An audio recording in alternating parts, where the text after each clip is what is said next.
Lace అల్లికల్ని సరైన market వచ్చేలాగా, ఆడబిడ్డలకి ఆడపడుచులకి ఉపాధి అవకాశాలు ఉండేలాగా తిరిగి దానికి మార్కెటింగ్ సదుపాయాలని మనస్ఫూర్తిగా ఏర్పాటు చేస్తాం.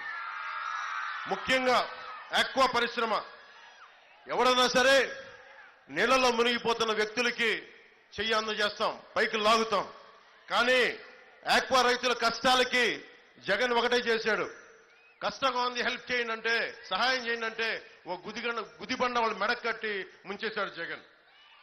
అది ఎలాంటి మన ఇంత మత్స్యశాఖ ఇంత ఆదాయం ఉండి మత్స్యశాఖకి పూర్తి స్థాయి ఫుల్ టైం అధికారం లేడు.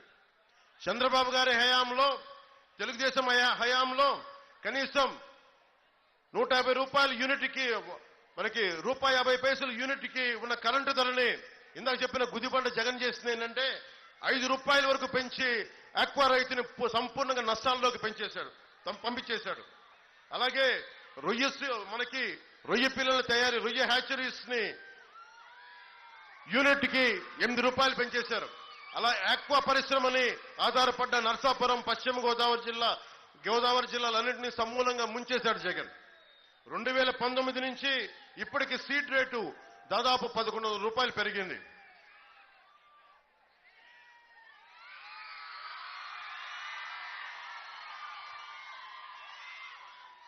సీడ్ రేటు ఆక్వా పరిశ్రమ రైతులు నష్టపోకుండా కూటమి బాధ్యత తీసుకుంటుంది.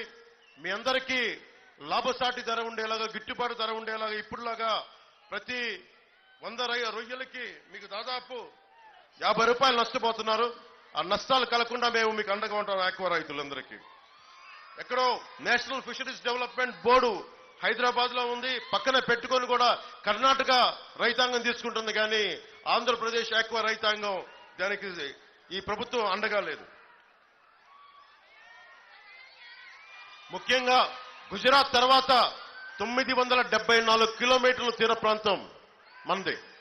అలాంటి తీర ప్రాంతాలను పెట్టుకొని ముఖ్యంగా మన మత్స్యకార సోదరులకి చాలా అన్యాయం జరుగుతూ ఉంది.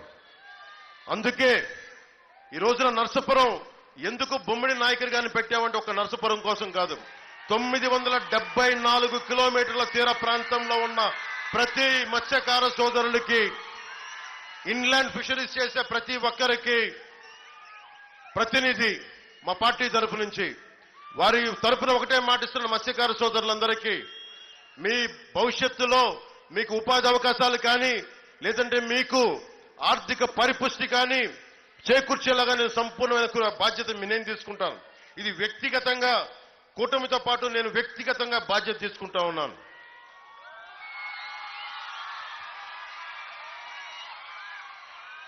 మత్స్యకారులు నిజంగా వేట అనే పదం మత్స్యకార సోదరులే వాడుతున్నారు. ఇంకా డీప్ సీ ఫిషింగ్, సముద్రపు లోతులకెళ్లి ఎంత స్థాయిలో వేట చేయాలంటే చాలా సాహసాలు కావాలి, చాలా గుండె ధైర్యం కావాలి. కొన్నిసార్లు అంతర్జాతీయ వాటర్స్కి వెళ్ళిపోయి, ఇంటర్నేషనల్ వాటర్స్కి వెళ్ళిపోయి కరాచీ, పాకిస్తాన్ సైడ్ వెళ్ళిపోతూ ఉంటారు. అలాంటి వ్యక్తులు కూడా రక్షించాల్సిన పరిస్థితుల్లో కూడా ఈ ప్రభుత్వం ఒక్కసారి కూడా మాట్లాడలేదు.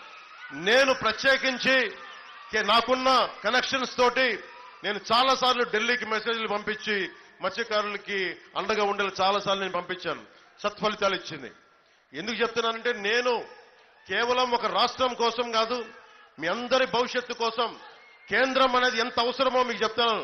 ఎక్కడో మనకి తీర ప్రాంతంలో ఒక మత్స్యకారుడు అంతర్జాతీయ జలాలకు వెళ్ళిపోతే, పాకిస్తాన్కి వెళ్ళిపోతే తిరిగి తీసుకురావడానికి నా కేంద్రంతో నాకున్న సత్సంబంధాలే చాలా బలమైనవి ఈ రోజున.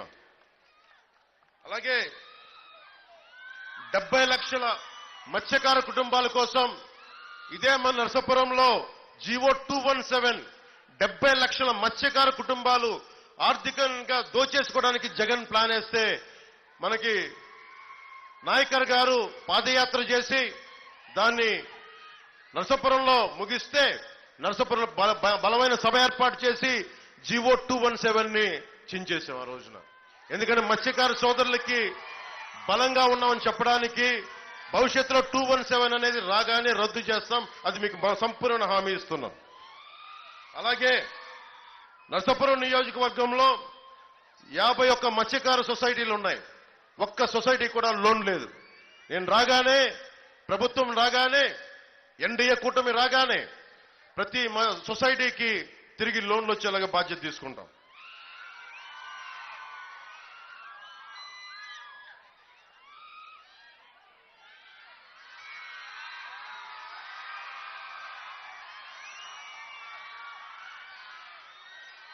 మత్స్యకార సోదరులకు కూడా హార్బర్ పూర్తి చేయలేదు. అతను ప్యాలెస్ల మీద ప్యాలెస్లు కట్టుకుంటున్నాడు జగన్, కానీ మనకి హార్బర్లు జట్టీలు పూర్తి చేయలేదు. నాకు మత్స్యకార సోదరుల కష్టాలు తెలుసు. నేను బాధ్యత తీసుకొని మత్స్యకార సోదరులు మాకు సంపూర్ణమైన మద్దతు ఇవ్వగలిగితే ఇప్పటిదాకా ఏ నాయకులు, ఏ ప్రభుత్వం, ఏ కూటమి చేయని విధంగా మేము బలంగా చేసి పెడతాం. మీ ఆర్థికంగా అండగా నిలబడతాం. దీనికి కారణం కూడా చెప్తున్నాను. విశాఖ హార్బర్ లో మత్స్యకారుల పడవలకి అగ్ని ప్రమాదం జరిగితే 50,000 రూపాయల చొప్పున పార్టీ నుంచి నేను ఆర్థిక సహాయం అందించాం. ఆ రోజున నేను ఆర్థిక సహాయం అందజేస్తే జగన్ వాళ్ళ వైసీపీ పార్టీ వచ్చి మీరు తీసుకుంటే మీకు బోట్లు ఇవ్వం, డీజిల్ సబ్సిడీలు ఇవ్వమంటే నువ్వేం చేసుకుంటావు చేసుకోపో, కానీ మాకున్న సహాయాన్ని ఒక మనిషి వచ్చి మాకు అందిస్తున్నప్పుడు, మమ్మల్ని అర్థం చేసుకున్న మనిషి వచ్చి అందిస్తున్నప్పుడు మేము చేస్తామని చెప్పి డబ్బులు తీసుకొని వారి ప్రతికూల పరిస్థితులు కూడా మాకు బలంగా నిలబడ్డారు. వేటకు వెళ్లే మత్స్యకార సోదరులకి కార్డులు లేదని చెప్పి